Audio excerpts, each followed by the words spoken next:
So Bob Stevie, I'm a minister member at Hillsborough Presbyterian Church and also one of your Synod commissioners.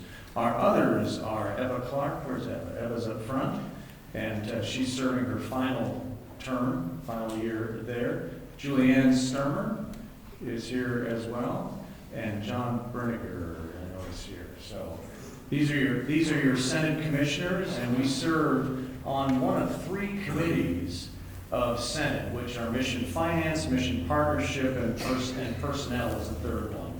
So those are the main committees and the bodies that go on at Synod, but there's also other smaller committees that also take place. It's called extra mile committees. We have a committee on representation, a nominating committee, and a coordinating committee that go on. John is serving on finance, but he'll also be attending and starting with nominating coming up. Julianne Sturmer is the chair of Mission Partnership, which is an important part of that. I serve on that committee as well.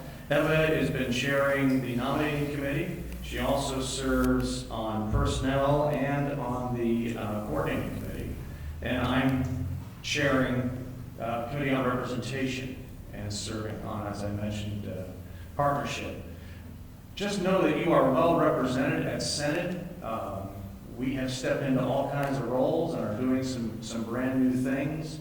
I'm particularly proud of the work that's going on our Committee on Representation to be sure that who is there as commissioners at Synod really do represent well all of the, in a sense, colors of our Synod are all around. If you're not really aware of how big our Synod is, it's all of Southern Idaho, all of this state, all of Northern California, including all of Nevada as well. So lots of territory that we take care of and try to cover. If you're not aware of what Synod can do for your church, then you are really missing out. Because Synod is a great resource, especially financial resources for the churches. If you've gone outside to get a loan somewhere and you didn't consult with Synod, you paid too high an interest. The other is that there are grants that are going on as part of what the work that I do with Julianne Sturmer on Mission Partnership. Is there are opportunity grants, there's the Hilda Thompson grants, and there's an emerging need grant. And there are quick explanations of those that you can find on the website. But emerging needs has to do with a particular suddenly arising project that needs to be funded and is outside of your normal budget. It was something unplanned that is coming up but needs the support. Hilda Thompson deals with medical ministry. So if you've got a parish nurse or some other program that will deal in the health area, Hilda Thompson funds cover those. Opportunity grants are projects and missions that will increase the ministry of your particular church as a special opportunity. So look at those, and all of the things are provided on the website for Synod. There are also flyers that were out where the name tags were that you can take along to tell you about the grants. But there's much more to that, as I mentioned, the loans and other things that Synod helps to do. We're going to be working closely with our nominating committee as well as our own Presbytery Corps to be sure that the commissioners that come along in the future are ones that are well versed in what not only it means to be a Synod commissioner, but also to increase the representation that we have. We have found out that in some ways Synod is way too old and way too white.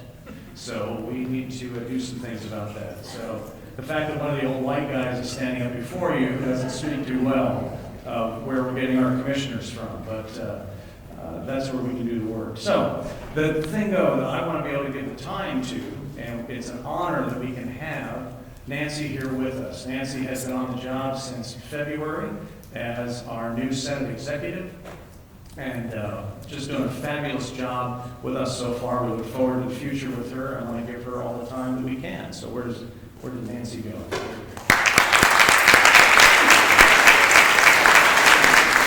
Thank you, Bob, and welcome, Nancy. Thank you. I know this is right before dinner, so I'm going to give you some bullet points, and you can talk to me at dinner if you want more information.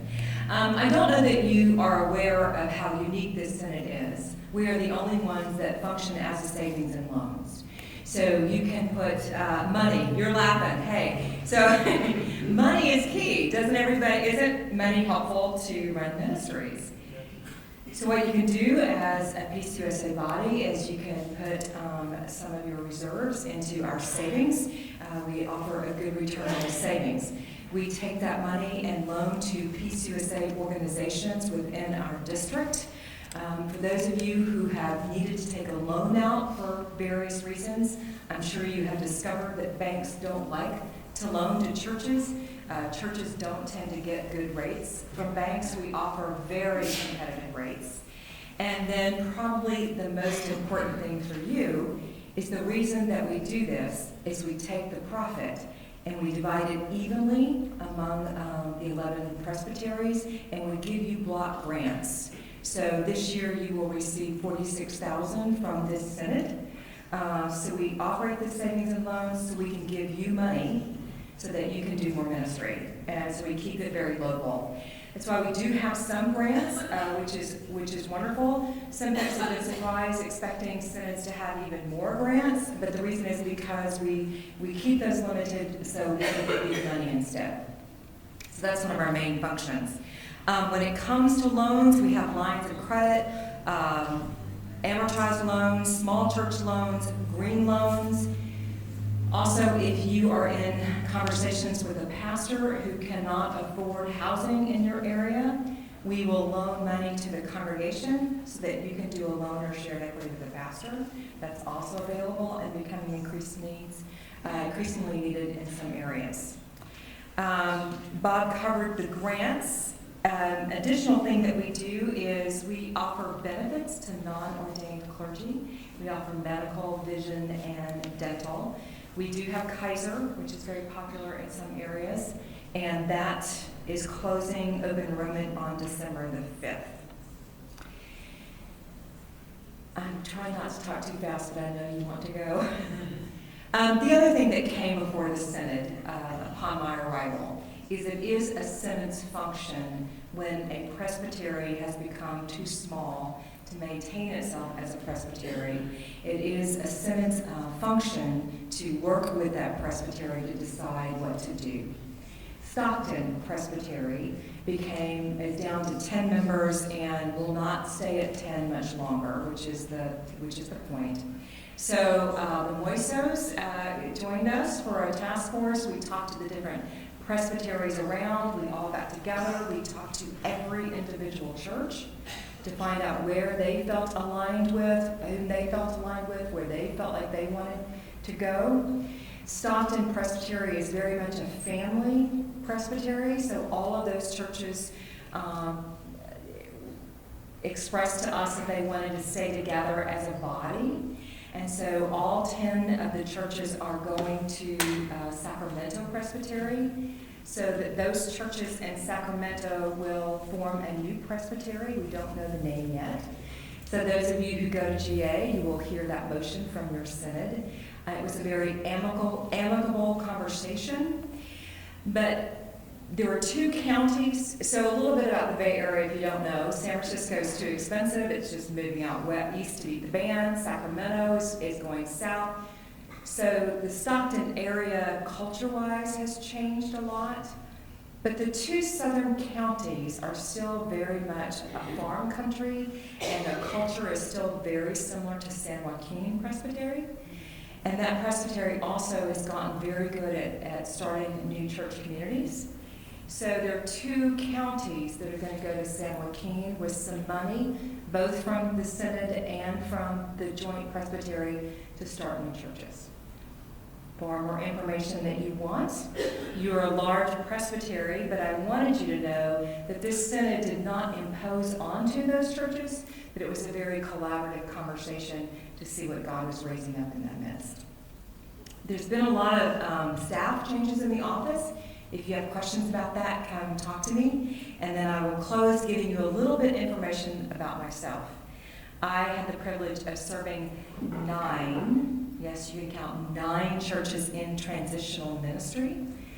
I led churches from a little over 80 to over 800. So just as a benefit, if you want a voice in conversation with you about any sort of transition that your church is going through, I have a little bit of experience, and I'm happy to be in conversation with you. So thank you very much for letting me come.